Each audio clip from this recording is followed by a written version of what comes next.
Hey everyone, welcome back to my Let's Play of 9 Person, 9 Hours, 9 Doors. We are going to go through the knife ending right now.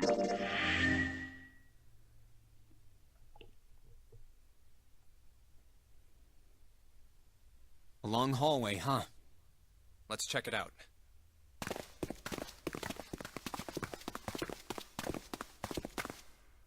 We've seen this elevator before. We got off the one on the left just a little while ago.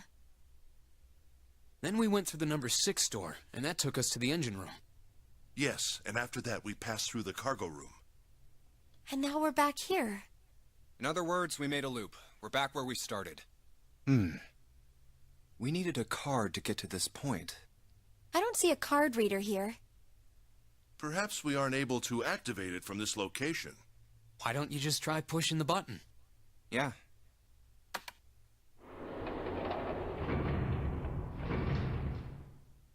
It works.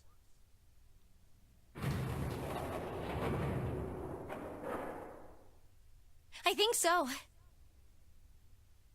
Good. Now we can go back if we need to. What do we do? Should we return to C deck? No, this hallway keeps going. Even if we do end up going back, I think we should see what's down there first. I agree. Let's go.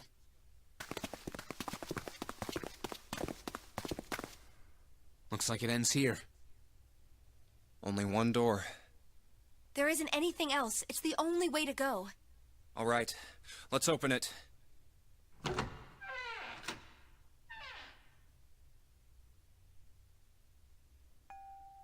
Huh, the 9 door.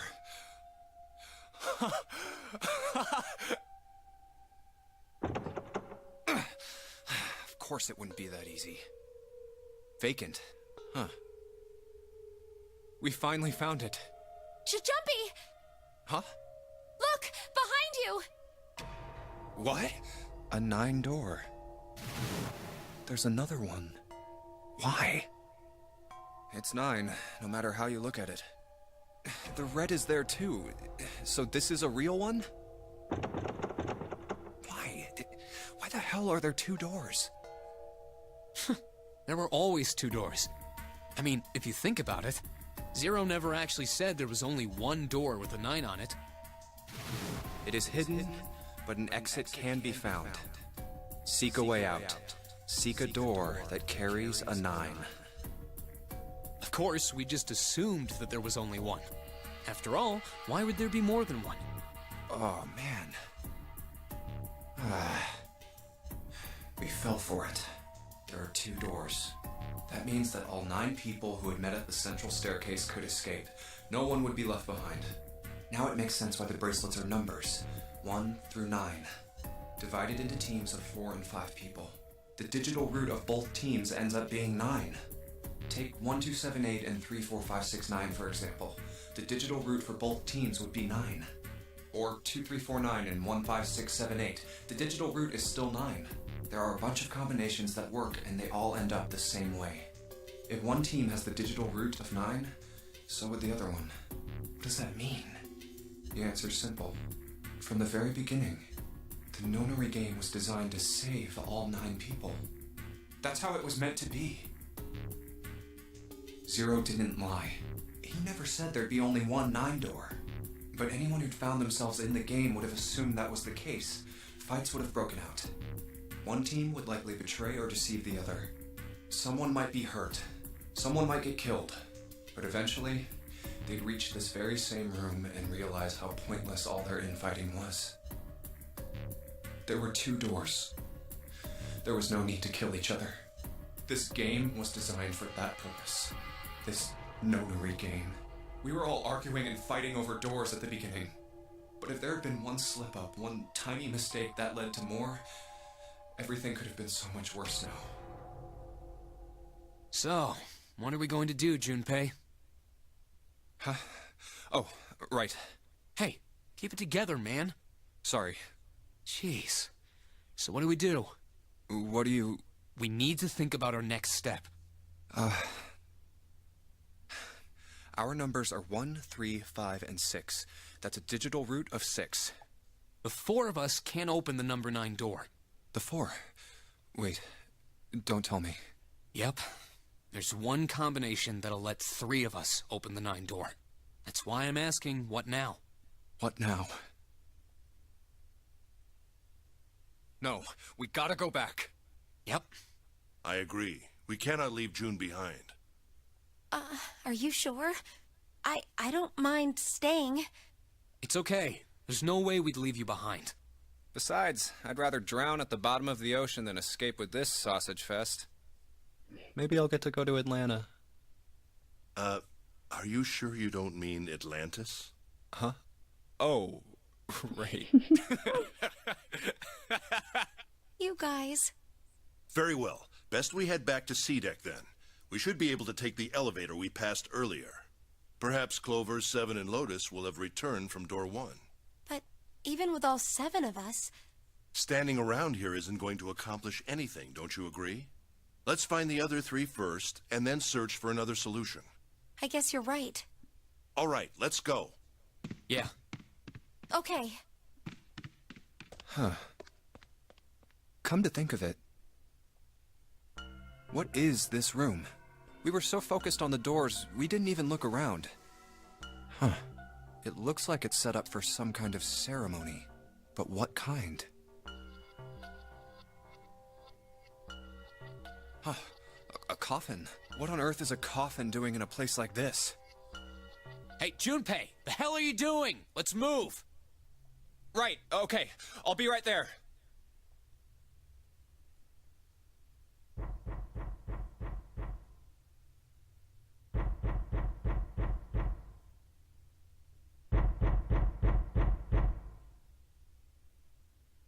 Spooky.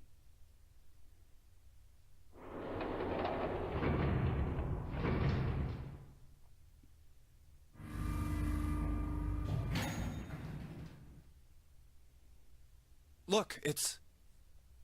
Seven and Lotus. We've got a problem. Clover is gone. What? What do you mean, gone? When? Why? You 2 went into door 1 with Clover, didn't you? Yeah, we went through the door together. But Clover barely spoke to us. She just did her own thing the whole time. Huh. There were 4 rooms on the other side of door 1. She wouldn't let us into the 4th room. She just said, I'll take care of this one. And shut the door. She must have blocked it with something on the other side. We waited for a while, but Clover didn't come out. We called for her, but she didn't answer. So I kicked down the door and we went into the room. But It was empty. Clover wasn't there. There was a door on the other wall. And it was open. We figure she opened the door and left by herself. We ran after her, of course, but Well, obviously we didn't find her. You figured that much out. Clover's gone. When did this happen? We got here just before you. You certainly have excellent timing. So you haven't searched anywhere other than near the staircase? No, we haven't. Very well then. We'd best separate and look for Clover. We haven't much time left. Let's begin. Yeah. She's not here. No, she isn't. There's no sign of her. Let's go.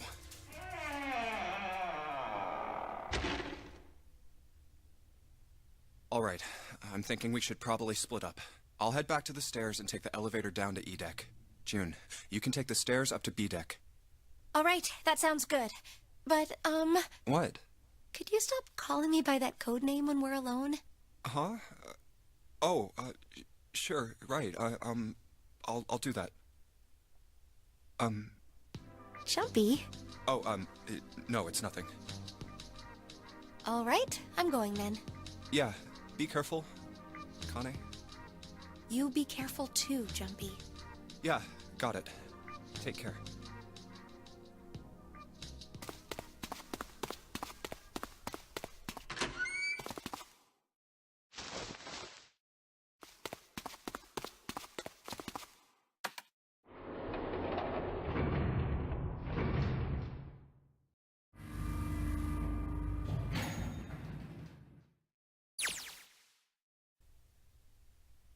Oh. A tragedy always strikes when one least expects it. But to wait for a man to stand before striking him down seems almost crueler than dealing with the fatal blow while he lies on the ground. A light and dark place, June's smile had given him hope, both for escape and possibly for something else. It was that hope that raised his spirits just enough that they might soon be fully dashed. He opened the elevator door, and there she was. A woman sat slouched against the wall.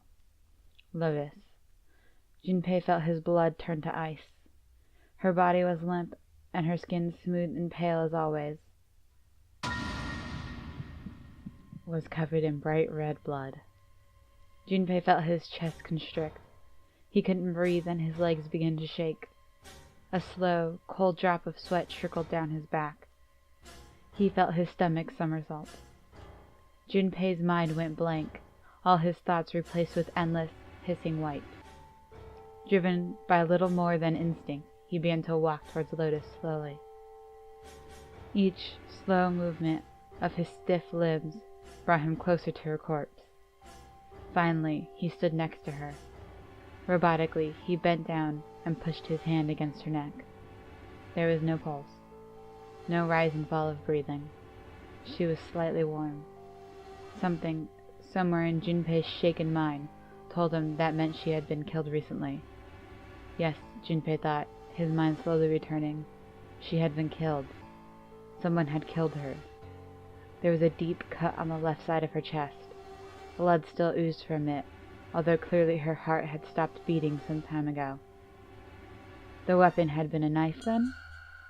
Perhaps she had been stabbed in the heart once. She would have died immediately. He took little comfort in knowing that she must have suffered very little. Only then did Junpei notice. Lotus's bracelet was gone. Lastly, let us discuss how to remove the bracelets. There are only two ways to do so. One, you escape from this ship. Two, more likely, which is zero.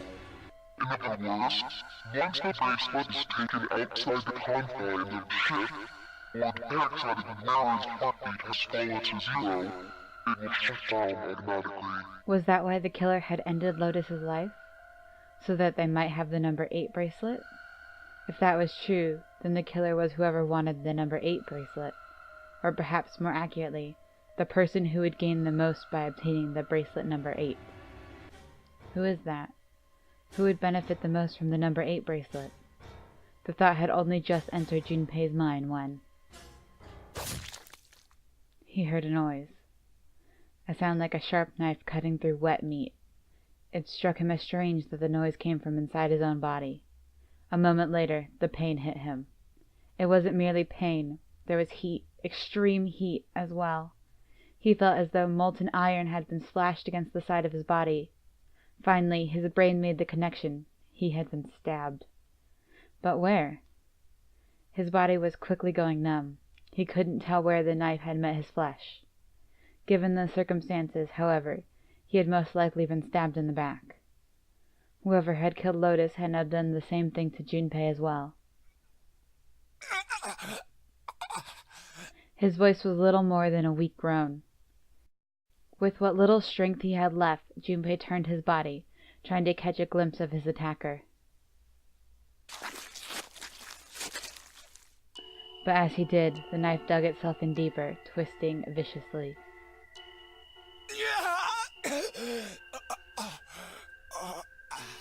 He collapsed to the floor, a puppet with its strings cut.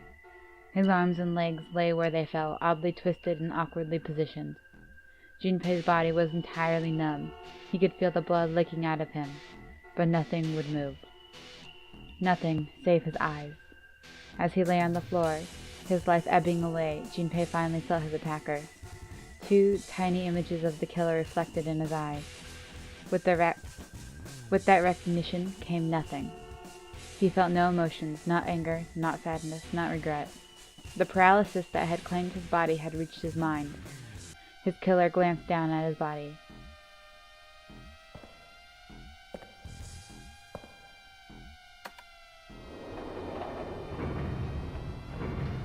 Then, without a word, climbed into the elevator and was gone. His eyesight began to fade, the world grew blurry, and began to dissolve into an empty white fog. The fog crept into the edges of his mind and worked inexorably forward. Soon it swallowed up the last that remained of Junpei's mind, and his consciousness left him. There was nothing more. Into utter emptiness he fell. Into zero. Whatever Junpei had been was gone.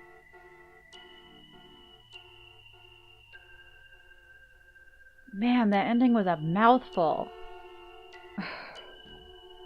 This was one of those endings that I personally didn't connect until I read it online. But it's actually not very complicated to understand. You really just need to focus on that beginning part where they talk about who wanted to benefit from Lotus.